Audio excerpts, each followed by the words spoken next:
जय हिंद मित्रों।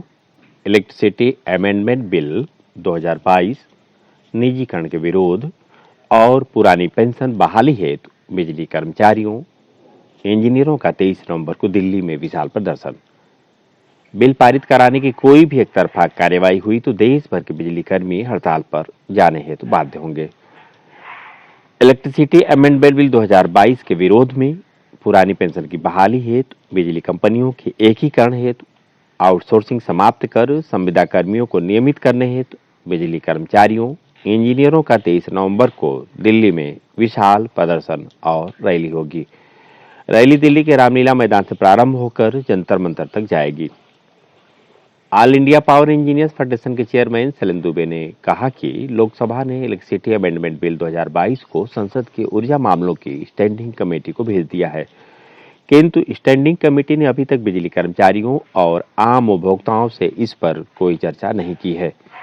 बिजली कर्मचारियों और इंजीनियरों को विश्वास में लिए बिना इलेक्ट्रिसिटी अमेंडमेंट बिल 2022 को संसद में पारित कराने की किसी भी एक तरफा कार्यवाही का कड़ा विरोध किया जाएगा।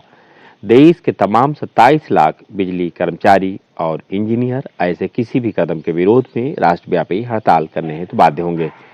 दिल्ली रैली से पहले बिजली कर्मचारियों और इंजीनियरों के देश भर में विभिन्न प्रांतों में सम्मेलन चल रहे हैं। All India power engineers federation ने देश के सभी मुख्यमंत्रियों को पत्र भेजकर यह अपील की है कि ऊर्जा क्षेत्र और बिजली उपभोक्ताओं के व्यापक हित में वे इलेक्ट्रिसिटी अमेंडमेंट बिल 2022 का पुरजोर विरोध करें। All India power engineers federation के चेयरमैन शैलेंद्र दुबे ने कहा कि विगत वर्ष किसान आंदोलन के बाद केंद्र सरकार ने संयुक्त किसान मोर्चा को प्रेषित पत्र में यह लिखित आश्वासन दिया है कि इलेक्ट्रिसिटी अमेंडमेंट बिल 2022 सभी स्टेक होल्डर्स को बिना विश्वास में लिए और सभी स्टेक होल्डर्स से बिना चर्चा किए संसद में नहीं रखा जाएगा। बिजली के क्षेत्र में सबसे बड़े स्टेक होल्डर बिजली के उपभोक्ता और बिजली के कर्मचारी हैं। केंद्र सरकार ने और केंद्रीय विद्युत मंत्रालय ने आज तक न ही बिजली के उपभोक्ता संगठनों से और न ही बिजली कर्मचारियों के किसी भी संगठन से इलेक्ट्रिसिटी अमेंडमेंट बिल 2022 के माध्यम से प्रस्तावित संशोधनों पर कोई वार्ता की है। यदि बिजली कर्मचारियों को विश्वास में लिए बिना इस बिल को संसद में रखा जाता है तो यह सरकार के लिखित आश्वासन का खुला उल्लंघन होगा और इसका पुरजोर विरोध किया जाएगा। केंद्रीय विद्युत मंत्री आर.के. सिंह के बयान को भ्रामक और जनता के साथ धोखा बताते हुए उन्होंने कहा कि इलेक्ट्रिसिटी अमेंडमेंट बिल 2022 के जरिए उपभोक्ताओं को च्वाइस देने की बात पूरी तरह गलत है। दरअसल इस संशोधन के जरिए केंद्र सरकार बिजली वितरण हेतु निजी घरानों को सरकारी बिजली वितरण के नेटवर्क के जरिए बिजली आपूर्ति करने की सुविधा देने जा रही है।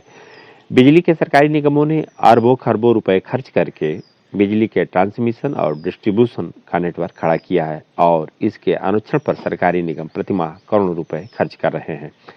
इस बिल के जरिए इस नेटवर्क के उपयोग की छूट निजी घरानों को देने की सरकार की मंशा है। जहां तक यह सवाल है कि इससे उपभोक्ताओं को चॉइस मिलेगी, यह पूरी तरह गलत है, क्योंकि इस बिल के अनुसार यूनिवर्सल सप्लाई ऑब्लिगेशन अर्थात सबको बिजली आपूर्ति करने की अनिवार्यता केवल सरकारी निगमों की होगी।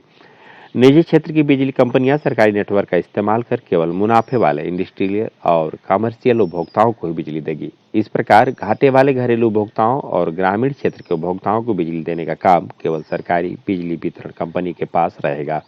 इससे सरकारी क्षेत्र की बिजली वितरण कंपनियां आर्थिक रूप से पूरी तरह कंगाल हो जाएंगी और उनके पास बिजली खरीदने के लिए भी आवश्यक धनराशि नहीं होगी।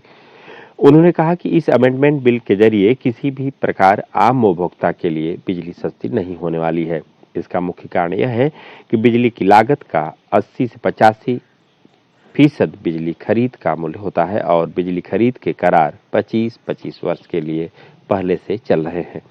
बिजली खरीद के मूल्य में कोई कमी नहीं आने वाली है। साफ है कि कंपटीशन की बात कहकर जनता को धोखा दिया जा रहा है। इलेक्ट्रिसिटी एक्ट 2003 में कोई नया संशोधन करने के पहले उड़ीसा के निजीकरण की विफलता और देश के कई स्थानों पर निजी क्षेत्र को दिए गए विद्युत वितरण के फ्रेंचाइजी की विफलता का सम्यक विश्लेषण किया जाना जरूरी है। निजी क्षेत्र के फ्रेंचाइजी मुनाफे वाले शहरी क्षेत्र में ही विफल साबित हुए हैं। अब केंद्र सरकार विफलता के इस प्रयोग को इलेक्ट्रिसिटी अमेंडमेंट बिल 2022 के जरिए आम जनता पर थोपना चाहती है, जिसे कदापि स्वीकार नहीं किया जाएगा। जय हिंद।